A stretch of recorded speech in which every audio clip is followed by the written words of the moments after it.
house hacking wasn't a term that we used back then, but essentially what house hacking is when your house can generate income that will offset your mortgage. So we were specifically looking at a multifamily or a two-family home at the time, and it was just competitive. Like we couldn't find something that we could afford, honestly. So we're like, what's the next best thing? The next best thing is to get a single family home where we could rent out a part of it.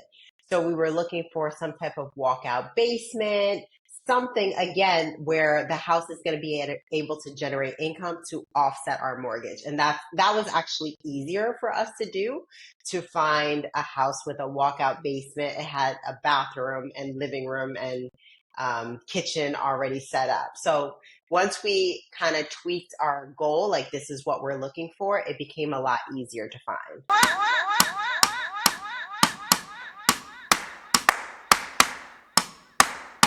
Are you ready for the...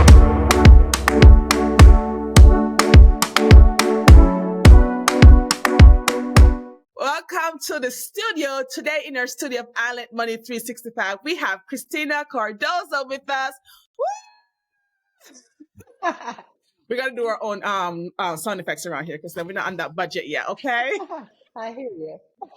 Let's give a brief bio of all the amazing things you're doing. So you're an educator turned financial literacy advocate with a passion for empowering families to build wealth.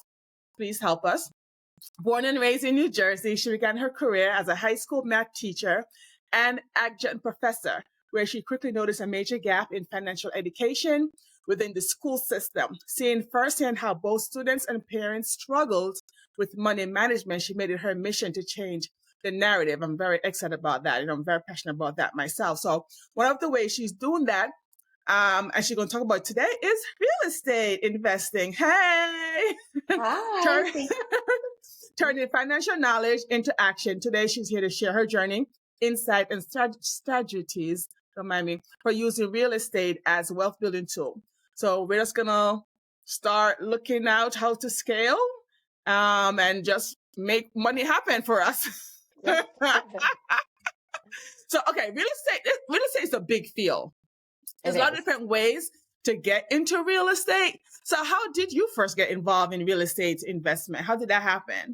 Yeah, so I love how you bring that up because there are so many different ways to make money and to build wealth through real estate. So if you're not kind of following along or you're thinking, oh, I don't want to get into what she does, that's okay. You can still build wealth through real estate in many other ways. You kind of have to find your niche when it comes to it. So how I got started was actually through house hacking. And house hacking wasn't a term that we used back then, but essentially what house hacking is when your house can generate income that will offset your mortgage. So we were specifically looking at a multifamily or a two-family home at the time, and it was just competitive. Like we couldn't find something that we could afford, honestly. So we're like, what's the next best thing? The next best thing is to get a single family home where we could rent out a part of it. So we were looking for some type of walkout basement, something again where the house is going to be able to generate income to offset our mortgage. And that was actually easier for us to do, to find a house with a walkout basement. It had a bathroom and living room and kitchen already set up. So once we kind of tweaked our goal, like this is what we're looking for, it became a lot easier to find. Is that was it a legal apartment or was it illegal? Tell me, Kristen, was it a legal So, apartment? Was it illegal? Did New Jersey know about it? no. But it's very common for people to do. It's not a legal two family. Let's put it that way, right? Like there's no separate water or meter for electricity or anything like that along those lines. But, it is very common for people to rent out spaces. I mean, I know people who rent out rooms in their house, to offset their mortgage. Their garages, their driveway. Yes. There's all kinds of things you can do nowadays to do that, so, okay. Hacking. So that's one part. I should think about that. I got to talk to my husband. We got to do some hacking around here. Okay. So for someone considering real estate investment, where should they start? What initial step or research, would you recommend? Like, what? Yeah. I don't know. So my favorite thing that I always recommend is Facebook groups. You Mm. can get so much insight. They are spilling the tea on Facebook groups. You gotta join Facebook groups. So I would look at real estate groups in that area. So if there's a certain part in your state that you want to invest in, or you want to invest in an out of state rental property, find a Facebook group. Literally type on Facebook group, whatever the name of the city is, and put real estate, or whatever the name of the city is, and short term rental. And it will give you a lot of insight as to, I actually did that before we closed on a property out in the Midwest. And I realized that people were booking houses in the winter. Like they wanted their Airbnb locked down for the summer. In most areas, honestly, people don't book out more than a month or two in advance. But I found out through this Wisconsin Facebook group, people were booking out like 6 months in advance. I think because their summers are kind of short, it's really cold out there. So they're like, let me get first pick in what I want my summer house to be, my vacation house, family, friends are coming, or whatever it may be. And I got that insight. Also, you get a lot of insight for real estate groups like meetups and stuff like that. So Facebook groups is where it's at. Well, wait a minute. You live in New Jersey, right? You still live in New Jersey? I What are you live doing in in Wisconsin? Jersey. What are you doing in Wisconsin? Yeah, You have it's family out there or something? no, but our dollar here goes a lot farther in these Midwest states. So sometimes you got to do what makes more sense, financially, in terms of the ROI. It was just making more sense for us to invest in the Midwest than investing in New Jersey, honestly. Yeah, so people who have the mindset, because I would have the mindset that, it's my first investment property. I want to have an eye on it. I want to be able to take care of it. You didn't have that fear or concern that it being Yes, so and far away? yeah, I would say you definitely want to get your feet wet with something local before you jump right in and it's brand new and you're going far. Definitely. Okay. So, yeah, we were landlords here. It was like 5 minutes away, Mhm. and then we bought a property in the Poconos, which is about 2.5 hours away from us. That was our first short-term rental. And then after that, once we feel like we had our systems in place, then we started making moves like, oh, wow, we can go buy this house for this amount of money in the Midwest. Like, let's do that. That makes so much more sense. Okay. Okay. I'm following you. So you mentioned the word short term. So and I have a question in that. Like, are there, no, okay, let's put it this way. What type of rental properties do you focus on, and how do you differentiate between long term and short term? You know, Yeah. rental strategies. I can never say that word. The S messed me up. But like, I don't know. I'm in this world and I'm so new to it. I'm thinking about investment properties. I'm hearing all this terminology. And I'm like, where do I start? Where do I go? What is right for me? So what is this thing? Short term, long Absolutely. term. Yeah, so long-term rentals would be your typical, you have a tenant that's signing a lease for maybe a year. Typically, they're signing a lease for a year, right? A short-term rental is really anything that's under a month, anything under 30 days. And it doesn't mean that you can buy any house and just list it on Airbnb. By all means, you can't do that just anywhere. You have to follow zoning guidelines, restrictions, and so forth. Long-term rental is a lot easier because everybody's looking for a place to live, right? So if you can find a good deal on a house and you can put tenants in it and it makes sense for you, great. When it comes to short-term rentals, it's a little bit more challenging because you're going to be doing more work than you would with your long-term Mm. tenants because you have to check up on different things. You have to make sure that the house is clean, that nothing is broken before new guests are coming in, and so forth. So, after every guest, it's like a hotel room. After every guest, you got to go clean and reset for the next guest that's coming in. So it's always a turnover. And you're not really, there's no guarantee that you're going to get a guest the next time. So is that scary? Is that Yeah, like and it's a bigger risk, but sometimes with bigger risk comes a bigger reward. true? True. So do you find that short terms are more um profitable than long term Yes. Okay, Yes. okay. Okay, so are there specific resources or tools that can help investors estimate potential rental income? And what platform do you rely on? Like, is there anything out there? Absolutely. Oh, Yeah, there's a few websites. So one of them is called Data Rabu. So if you go on RABBU, that website, then you'll find it.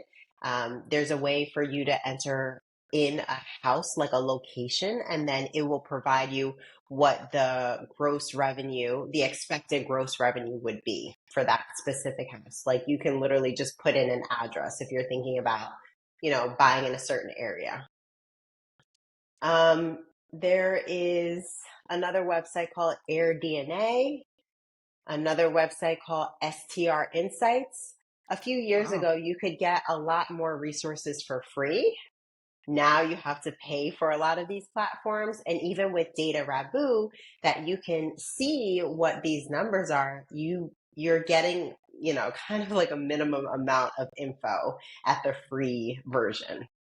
So would it think are these platforms or resources good investment to put your money in? Or she said just start at a Facebook group, like you said, go there first, get your free resources, dip your toe before starting to pay for these resources. I think that would be an excellent option to do is first really do your own research and education as much as you can.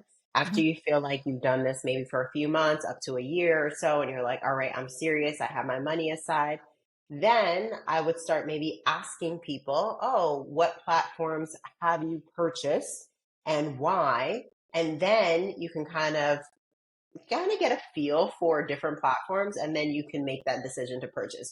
I definitely have tried. I have bought one of those services before for a quarter, like a quarter of the year. I was Yeah. doing that and it was extremely helpful. But there's really no need unless you're ready to make a move ASAP, right? Because you don't want old data. You want like current data right now. What's happening? What's the best place to put my money in? What's the best location? And so I would definitely recommend it once you feel comfortable and you're ready to purchase. Hmm. Actually, I was just thinking back to the house hacking thing. When you're bringing that person in, 'cause this is your personal home, your personal space, right? Your family. It's not like you have a cutoff door, and so this is your entrance. No, yeah. So that's actually what we had. We had a whole separate, like it was a walkout basement. And so people were coming out through kind of like going through the backyard to get into their apartment, Mhm. you know? So, did you do a background check and all that good stuff on them, or you didn't? So I mean, most, you can as you totally can do tell, that. as you can tell, I'm very like, I don't know. Go ahead. So most of the people who rented from us were actually friends or family. Okay, that makes sense. That Yeah. makes sense. So Yeah, we if your could have house done a hacking, background check, but yeah. If your house hacking, just make sure there's some trust involved, especially if you're personal resident, right? Okay. Well, absolutely. how do you do the background check though? How does that work? Do you go like send them to the police station? Like, do you have an app for that? Is that how does that So work? there are certain websites that you can go to actually that might even work with landlords and connect in collecting payments. So there's different websites. They kind of do the whole package. Oh, good to know. So take the friction out of it and make it very easy for you Yep. as the landlord. Okay. So what are some common factors or pitfalls that can affect rental property profitability, and how can investors, mitigate these risks? Yeah. So when it comes to short-term rentals, so I will say I specialize in short-term rentals or properties listed on Airbnb, VRBO, that kind of thing, right? Mhm. And so the biggest mistake that people make is people buy into an area without actually understanding the zoning laws. Mm. So you may have heard that some cities were shutting down Airbnbs, and all of that comes without that education, or really that lack of knowledge when it comes to zoning. So you want to be careful with zoning. And actually, I would say you want to buy in a place that's already set up, like they already have their restrictions in place. Because if you don't, there's a chance that they could come up with a new law and say, we're not having any short-term rentals. But if they already have something in place and they're saying, all right, short-term rentals, we allow them, we charge $200 or $300 per year for the permit. Okay, I'm happy to pay for that. And there's certain things in place. Sometimes they do like a check to make sure, like an inspection type of check to make sure like the house is good. They want to make sure that you're not putting too many people, so they'll double check the listing to make sure that if it's 3 bedroom, you're not saying that 15 people can fit in the house, right? So there are certain regulations, there are certain checks on a yearly basis in some places. And some places just say, as long as you have the permit, that's fine. Some places are very strict. So you want to know ahead of time, how is this city? Like, how strict are they? Again, if you go to a place that says, we have no restrictions, and I've called places that said that, we have no restrictions, you could do what you want. But then don't be surprised if in a few years later, people are, popping up Airbnbs all over. They're like, we're shutting them down. You cannot have an Airbnb. Then Mm. you'd be stuck with that. Why would having an Airbnb be an issue? What are they saying that will cause them to say, no, we don't want this in our area? What's the problem? Yeah. So a lot of people there's multiple issues. Sometimes people say the problem is because when there's too many people listing on Airbnb, there's a good amount of locals that can't find a place to live in. That becomes a problem, right? When the housing issue, like the supply and demand, becomes an issue. So let's say if I live in this area and every other house is an Airbnb and I just need a long-term rental for me and my family and I can't find it, I'm now pushed out maybe to another city, and that's going to affect me and maybe my kids and the school district and so forth. Another reason, that's a big reason, more political, has a lot to do with hotels. So when there are hotels in that area, of course, hotels want to keep the money for themselves, right? They don't want a bunch of local Airbnbs and other options. So there's that side of it too. Interesting. So you need a permit, huh? I didn't. Why do you need a permit? For the Airbnb, because they Yeah. want to, yeah, well, one, they can make money off of that. The city can charge for a permit. And two, they want to make sure that maybe they have a way to inspect like on a regular basis. Oh. And also they want to make sure that they can limit. I've called cities and they said, we're only allowing 500 houses to have a short-term rental, can list on Airbnb in our city, period. That's it. So it's a way for them to keep track as well. Okay, that makes sense. Because when I think of permit, I was like, okay, I'm pulling a permit to build a deck. I don't Oh, understand how the permit. no. I didn't understand how the permit worked for the Airbnb. I didn't quite get it. Okay, I'm following you. So when evaluating potential properties, how do you decide which one to invest in? What role do location, cost, and property condition play in your decision making? Yeah, so definitely you want to figure out what you're comfortable paying with, right? Because again, this is a bigger risk.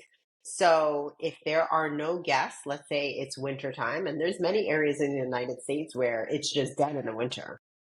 So you want to be comfortable with still paying the mortgage payment in those months, right? You need to be strategic to make sure that you're building up also a reserve, but that comes with time. So you want to look at occupancy. What do you feel comfortable with? So I had mentioned that we had a property in the Poconos. The Poconos is a 4-season area. That Beautiful. It's beautiful. And it really doesn't matter what time of the year, people are always traveling there. So there's also this relief that like, I'm never going to go weeks without not having my house rented, right? But there's other parts of the country where it might be dead for 3 months. So again, how comfortable are you with it? At the end of the day, you could be grossing the same amount of money, really, but like how comfortable are you of not renting out for a few months? So you have to look at that perspective. I also am pretty big on like projecting my ROI. So I want to see what my return is. And if it's going to be like maybe 10%, maybe 15%, honestly, I'm not going for it. Like I really look at properties between like 20, 25% projected. because there's a lot of work behind it. I'm talking to my cleaners on a regular basis. I have to call my handyman here and there. I need to talk to the guests on a regular basis. If I'm just going to make maybe 10%, I might as well maybe get a long-term rental or put my money in the stock market, that's going to average the same return. So I look into real estate because to me, I can cash flow at a lot higher rate. It comes with appreciation. I can sell it, down the road if I need to. If I'm, in a bind where I need to have the cash, I know that I can sell it years from now. So I feel like it gives you a lot more opportunities for building wealth. Okay. So I know you're a math person, and I know what ROI is, but you need to explain to my wonderful guest what's ROI and how do you figure out this 25%? Like, what do you do? People, I know budgets are Absolutely. important. Come on, break it down for us, money All nerd. right. Come I got on. you. I got you. All right, so you want to figure out your return on investment. So the first thing you want to do is you want to calculate what is this investment going to cost you, right? What is the down payment going to be? What are the closing costs going to be? What is it going to be like to fix up anything if you do have to fix it up? What is it going to cost to furnish? Again, because this is short-term rentals we're talking about, there's all these other little details that you might have to include, like furniture. In a long-term rental, that's not included in your ROI. But in the short-term rental, absolutely, that is part of my investment. I need to make sure I have everything ready to go. To like all the little details of the kitchen, having all the supplies of the cookware, right? All that kind of stuff, the towels, the sheets, everything. That's, thousands of dollars more that you have to add on just on top of furniture. So anyways, at the end of the day, you calculate what your total cost of your investment is. Once you figure that out, you also have to figure out what you're projecting, right? How much do you project to make? Like at the end of the day, how much money are you going to bring home Yeah. after all expenses and so forth? Yeah. So after you have these two numbers, you're going to take that number that you're projecting and divide by your total investment. So once you do that, then you have your ROI. Bam. There it is. Yes. Yes. Yeah, there it is. And for a person who's just starting out, they should put a buffer in there, right? Like an increase of like maybe 5% or 10% based on over what they think they're going to spend. Because maybe since they don't really know the numbers yet, would they suggest them put a little extra percentage in there just in case for things they didn't even think of?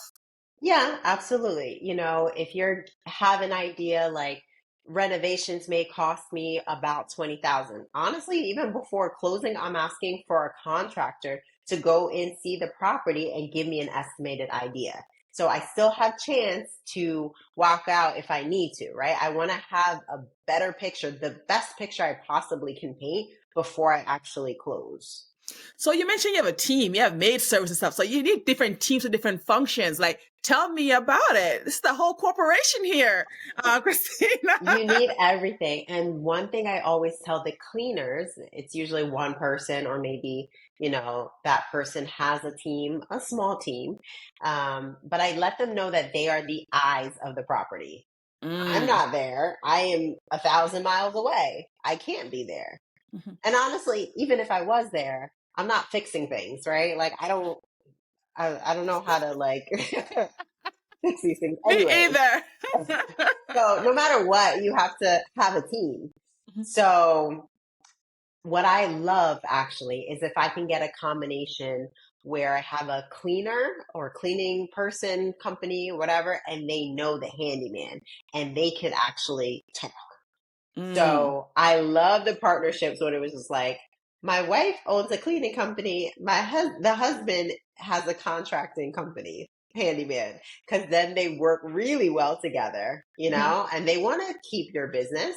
And it's really nice because we'll all be on a group chat and they'll let me know this is leaking here or this needs to be fixed. We're going to address this and so forth. So I really love when they're also talking or they make decisions like, you gotta make this decision, or I already told the handyman he's already coming. So you don't have to wait on me, but that comes with time, building that relationship with that person.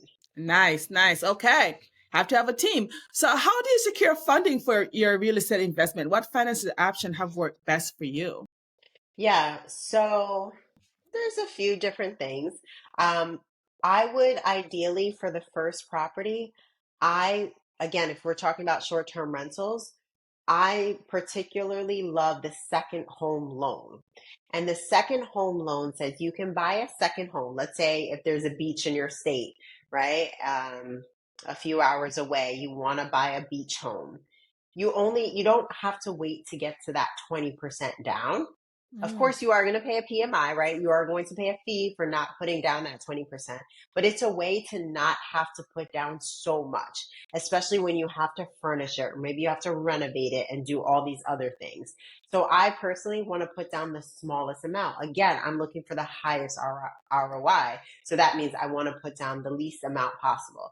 So I'm particularly trying to get a loan that's a second home loan. That means I only put down 10%. So if there's a $200,000 house, I'm only needing to put down $20,000, that 10%. So, and really what I would suggest, and a lot of people say, there's ways for you to invest without your money. I'm not one of those people. I would rather your first time, it's really your own savings that you put into this without bringing other people into your real estate deal.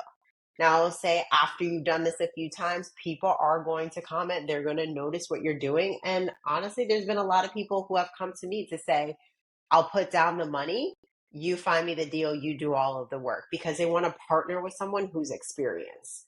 mm. But I don't suggest doing that right from the beginning. Even if your cousin's like, I got money. No, you want to make sure you really understand. And every deal that I've gotten, I'm learning something new. So just because I've been doing this for years, it doesn't matter. Every single house is teaching me something new. It's a lesson learned that I know not to, make that mistake the next time around.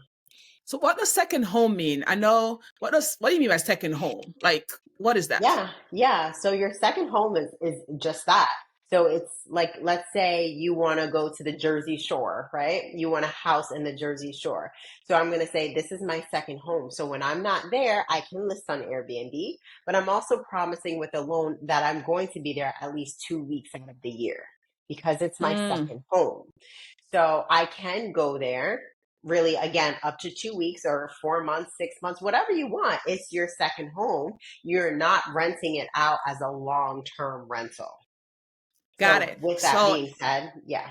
it's not looked at as an investment property. Like if I go buy a home that's just there as the investment property, this is not an investment property. This is my second home that does do some short term profit for me once in a while. That's right. And when you say the moment you tell a lender, I want an investment property, they're like, okay, 20% down. Hey, now we know. Now we know. So Yes. looking back, okay, actually, on the same thing, have you ever had to walk away from an investment? Like, what signs or consideration help you decide when it's time to just, you know what, let's move on? Walk away from an investment before we actually closed. Yeah, like is like have you ever had to just walk away from an investment? You know, you things are going on, and like, no, this is not it. In any situation, actually. Yeah, I would say no, but being more experienced now, I look back and say, yes, I should have, you Mm, know?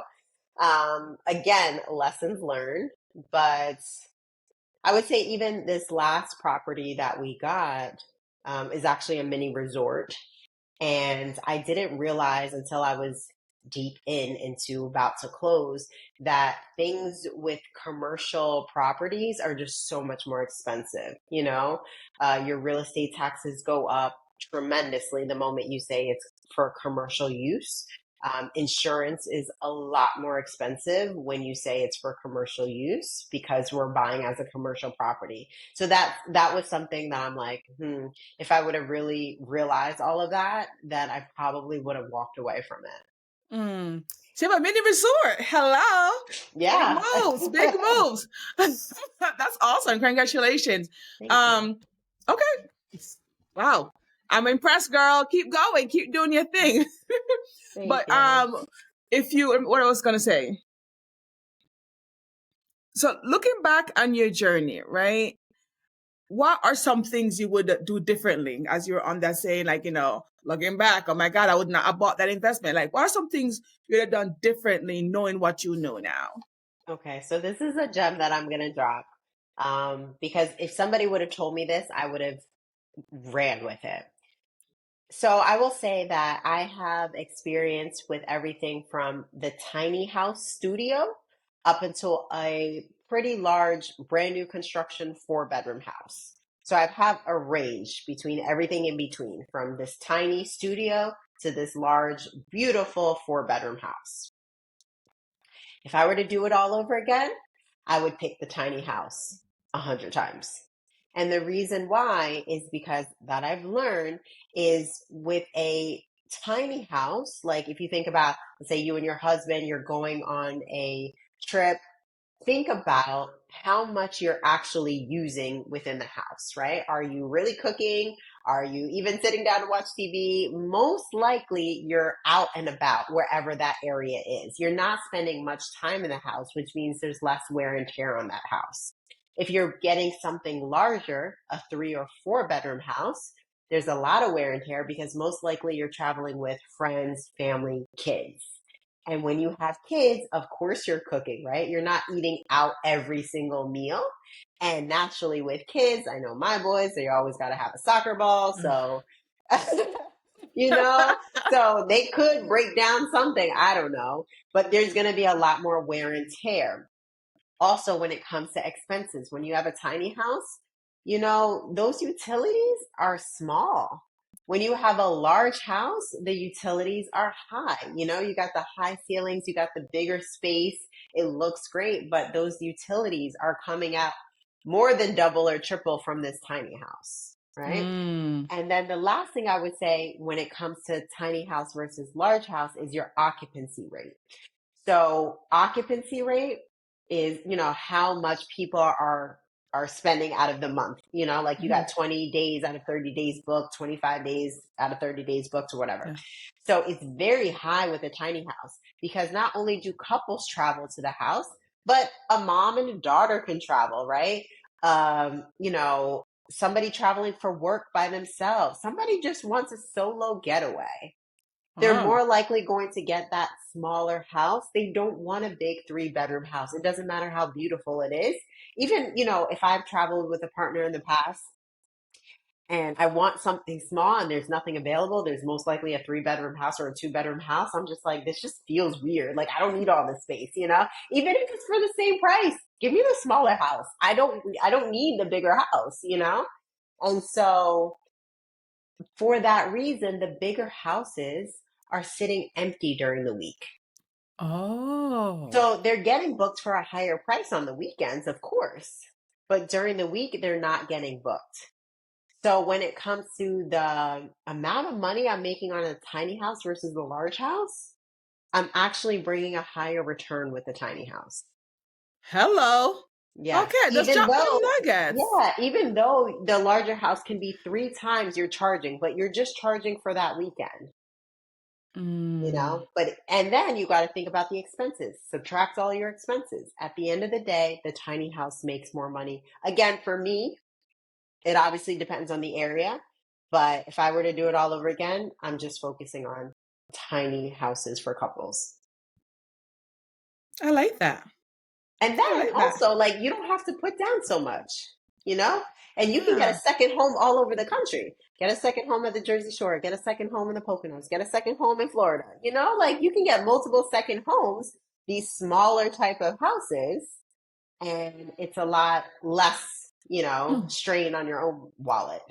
Nice. So I want to ask you because I have never stayed at an Airbnb, and there's one thing that gets me. So I don't know if there's a rule around it. Cameras. Like I just feel like with hotels there are rules and cameras, and but Airbnb is somebody's personal home.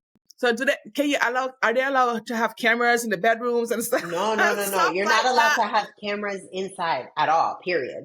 And you actually have to disclose on Airbnb, there's a spot where you disclose where your cameras are. So we have exterior cameras, and Hmm. I, explain where these exterior cameras are. They're facing the driveway, that kind of stuff. Oh, good to know. Because that's always my concern. I'm like, I don't know enough pervert up in here. I don't know. No, So there's strict rules when it comes to privacy and, you absolutely. know, oh, good. And inspectors come and check those out. I mean, it really depends on where your house is. Hmm. Um, for my inspector, that's not a question, is Mm, are there cameras? That's just not on okay. the list. Yeah. Okay. Inspectors should be a question. Okay. So before we get into the family and the heritage part, I do want to ask you your budgeting, and are you an LLC, a corporation when it comes to all these businesses? Or are you doing it under your own individual name? Yeah. So when you do the second home loan, you have to take that under your own name. Whew. That's so Yes. all your homes are under you? Not all of them. There are a Okay. few that we've done, but there's also like the resort we bought under an LLC. Okay. So that's a lot of risk for you. How do you mitigate that risk? Do you have like extra insurance in case something happened? Yes, there's extra insurance. And it's really, when we got the resort at that point, that was the latest one that we got, the latest deal. We've learned a lot when it comes to law and protecting yourself. And so it's like, we have a business that bought another business that bought the rentals to try to keep our names as far away as possible, right? So there are certain things to do to protect yourself. Our lawyers a very important tool or resource to have when doing these short-term rentals and even long-term. Absolutely. Yes. Okay. Absolutely. Okay. And then your budgeting. Let's talk about that. Like we talk about your forecast and all that kind of stuff. But do you actually have a budget sheet? Like, at my monthly budget meeting that I have with my husband, like, how you doing it, girl? Yeah. So do you mean budgeting in terms of getting started, or do you mean like on a regular basis? Just tell me how you manage his properties money wise. Like, how you do it? Okay. So the beautiful thing is my mom is a CPA, and so we regularly meet like once a quarter and we do all of the bookkeeping. So, Mm, and I also have a different card, like a credit card, to pay for different houses. And that is an easy way to see like, all right, these are the expenses for this card. Because I have one Amazon account and I'm just like shipping it to that house, shipping it to that house, right? But at the end of the day, you want to know like, well, how well is this specific property doing? What are the expenses for this one? So what I have is a card just for that house. So that mm. helps me with expenses. When it comes to preparing for the house, it really depends, like, again, what you're comfortable with, like that initial investment. What are you comfortable with? Again, I try to make it the least amount. And when you do have a smaller property, it's easier to furnish for a lower budget. Mm. So it really depends on, again, what you're comfortable with. But a budget is essential, or else you don't know what's going on with your money, right? I Yeah, preach it no. all the time. So So confirm my preaching. of course. And bookkeeping, you have to check regularly. And actually, there was a time where, like, one of the cards, we were getting like this recurring charge, and stuff like that. You won't know unless you are budgeting and you're revisiting, like, what are my expenses? And you're looking back at certain things. So you always want to take time in and just sit back and look through all of your expenses. And just because you got the property, doesn't mean you completely kind of like put your hands up and forget about like how the property is doing, because sometimes you might have to reevaluate. You might have to think, this property isn't projecting or is not doing as well as I projected it to be. So maybe I should consider having it a long-term rental, or maybe I should consider after a few years, I'm only really getting 10% of my money. It's going to take me a long time to pay back my initial investment. Maybe I need to sell this property because the Mm. area is not performing as well as it did 5 years ago. So again, all of that happens when you are revisiting your budget, you're looking at your expenses, and you're kind of looking at, especially like at the end of the year, keep looking at how you performed year over year. Nice, nice. Okay, let's get to. So I know you're born in Jersey. You're a Jersey girl. What about your family? Tell me about your family migration story. How did you end up in New Jersey? Yes. So my mom is from Argentina. Um, Actually, she was born here, but she was conceived in Argentina. So yeah, she made it here. She was just born here, but all her family is over there. So my grandmother came with her here, had her, and everybody else is in Argentina. So Oh the my cousins, goodness. yeah, my mom's dad, uncles, aunts, everybody else. And then when my grandmother was here, she had two more kids.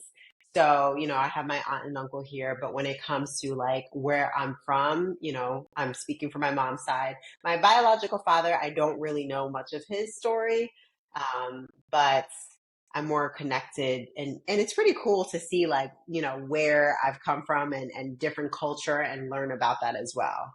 Do you ever visit Argentina, or So I do they have do they come to visited. visit you?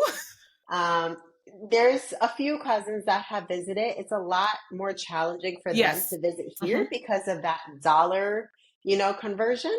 Yes. It's And the very visa, and expensive. getting a visa. That too, yeah. But for us, it's a lot easier because even once we get there, I'm like, wow, the dollar can buy all of these things. It's not really fair, right? But it's a lot easier for us to travel there. So yeah, I've gone Yeah. there. How has your upbringing, being from an immigrant family, how has that influenced the way you just operate in life and operate your business? How does that influence you? Yeah. I would say my mom, she's always been, I think, when you don't have, you weren't provided with a lot of things when you were a child and you just have to work hard. And as me, as a daughter, seeing my mom work as hard as she did, it just created that own work ethic within myself, right? And you have this grit that many people don't have when everything has been handed to you. So when you see your parents struggle and you see your parents just work hard, naturally it just builds up this grit in yourself and you want to make them proud. And so I feel like that's what my upbringing did for me.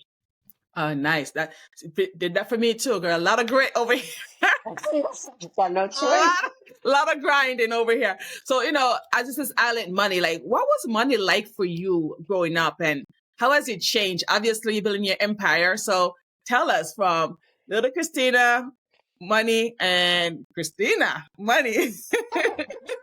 So I would say the biggest difference for me, I mean, my mom, as an accountant, she was always actually very open. And accountant or not accountant, I'm all about like whatever you do, just be open with your kids with money, right?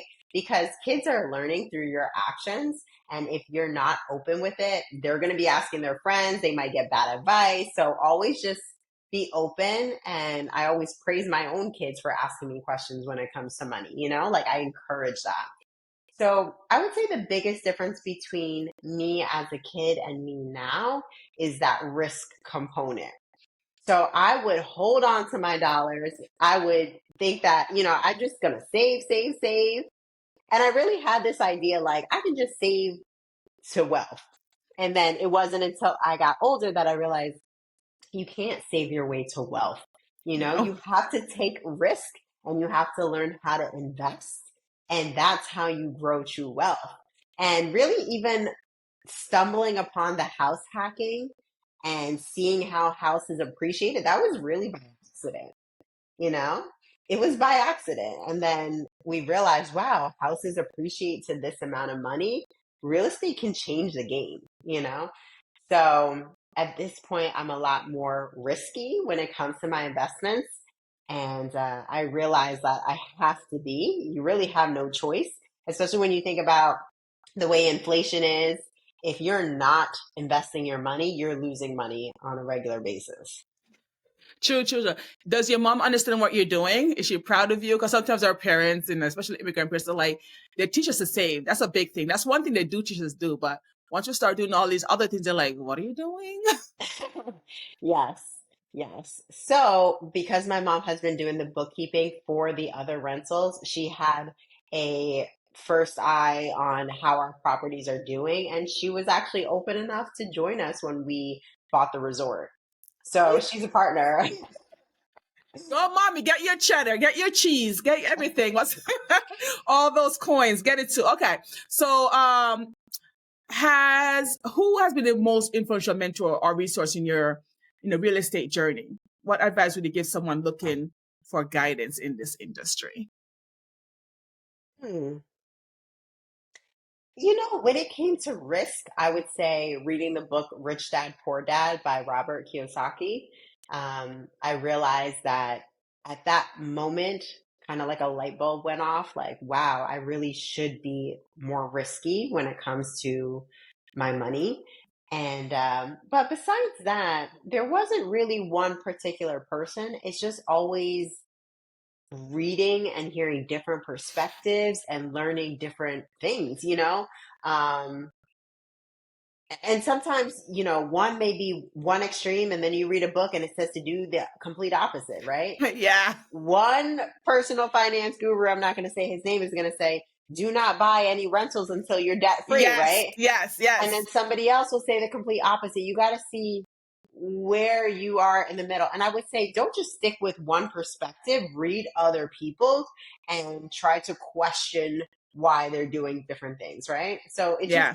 gives you more ideas. Yeah, I like that. I read a lot, especially the financial stuff. I just eat it up because there's so much out there that you don't know. And Yes. the more you learn to realize, the more you don't know. So, Yes. how do you balance it all? The investment, the family, the work. Everything can be a challenge. Hey, that's like there's so many things, and as an entrepreneur, your mind is always going. How do you do it? I don't know. I'm still trying to figure it out. Honestly, sometimes it's a challenge. Not gonna lie, it's a challenge to figure out like what's a balance. But one person, I think I was listening to a podcast, and he said balance doesn't mean a perfect balance every day or every week, right? It doesn't mean that, this amount of hours you're spending towards work, this amount of hours you're spending towards your kids. Sometimes balance can mean in different times of your life. Maybe right now you're really grinding, you're trying to acquire real estate. And then that next phase of your life, you're like, I'm good. I'm focusing even more time and energy with my kids, right? Because if not, sometimes we have this guilt, right? Like, oh, I'm not spending enough Yes. time. But then I'm also telling myself, no, this is my phase where I acquired. And now that I look back and, the rentals are pretty much like running good, I'm like, whew, I have freed up time because of that. Now I might be jumping into a new venture, because that's just me. But I tell myself like, all right, I'm acquiring this. But then also, when can I fit in that family time? I need to focus on my kids and so forth. Personally, I found that a habit tracker, I literally print out a habit tracker. It kind of keeps me more balanced. So, for me, I don't want to just say like I spend time with kids. I'm literally like tracking, did I spend quality time with my kids this weekend? And I'm actually recently divorced. And so I'm not spending every weekend with my kids anymore. So I want to make sure that I'm intentional when I am spending time with them. So things like that, you really have to be intentional with. Then I know like the weekends that I'm not with them, I'm grinding hard with, if it's my business or real estate or whatever it may be. So, okay, that's awesome. Not about the divorce part, but I know the hacking part. I don't need any more trackers in my life, but that is very important to know that even exists. So, even though you recently divorced, is it how are you still managing these resources? You're still as a team working on the business, like keeping business and personal separate? Yeah, that's a great question. So what we've decided to do is that I would still manage the properties because that was something that he never did. And, in terms of comfortability, I'm just used to using the software that we have. I'm used to talking to the cleaners and so forth. So I property manage them.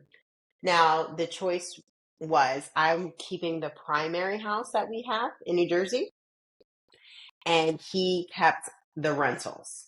Not all of the rentals, but we kind of divvied it out where he was keeping some rentals. I kind of looked at the equity. All right, this equity and these rentals are about the same, so you can have these. I chose the primary rental because I don't care where I stay in, but I cared more for my kids that they have the same room set up. It's already going to be a traumatic event for them, for us getting divorced, right?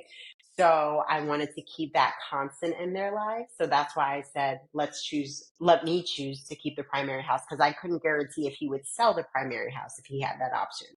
So I was like, you'll keep the rentals. And he said, okay, I'll keep the rentals.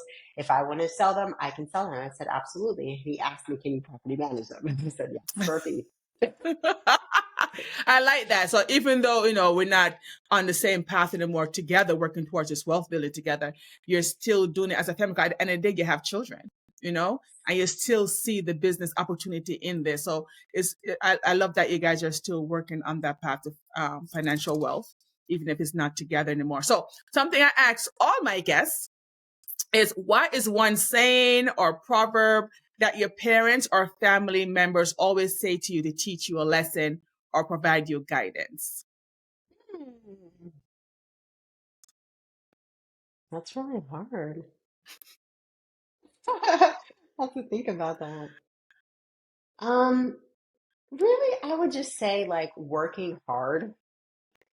So, my mom used to tell me when I was a kid that I don't know how to say this politically correct, but I'll go around it. So basically, when it comes to me being a minority and being a female, that's not what the rest of the world looks like in terms of leaders, right?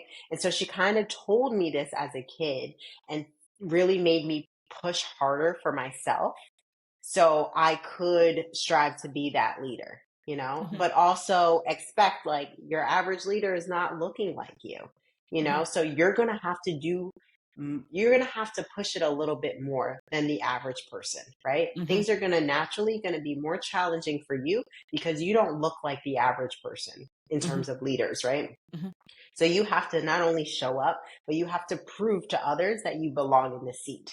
mm-hmm, So I feel like always keeping that in the back of my mind, I just pushed and I persevered and I said to myself, even when I was a kid, I used to say, I'm going to be the number one math student in my class. And I had this in my head. And sure enough, every year I'm like that number one math student. I'm like, I need everybody to know I am that math nerd, like I'm number one in the class. And I don't have to look like your average, yeah, Caucasian boy who's good in math. So yeah, I had to show up for myself, you yes. know? No, I like that. I like that. My mom always tell me, my mom let me know that, look, you're an immigrant with an accent, you are a woman, and you're black. She let me know. She's like, you need to get it together, girl, and work. Yeah. So I'm so happy that you came through. That was a lot of information, and I think was very useful, especially for me who, is starting to think about this realm of another opportunity to add to my portfolio. I really appreciate it. Did you enjoy your time? I did. This was fun. You were so fun. Thank you. So glad you're here. Hopefully we can have you back, because I'm sure as I'm going through, I'm like, what did Crystina say again? To find out more about this stuff. So, thank you for coming through. Until next time, y'all, remember, keep your money Irish.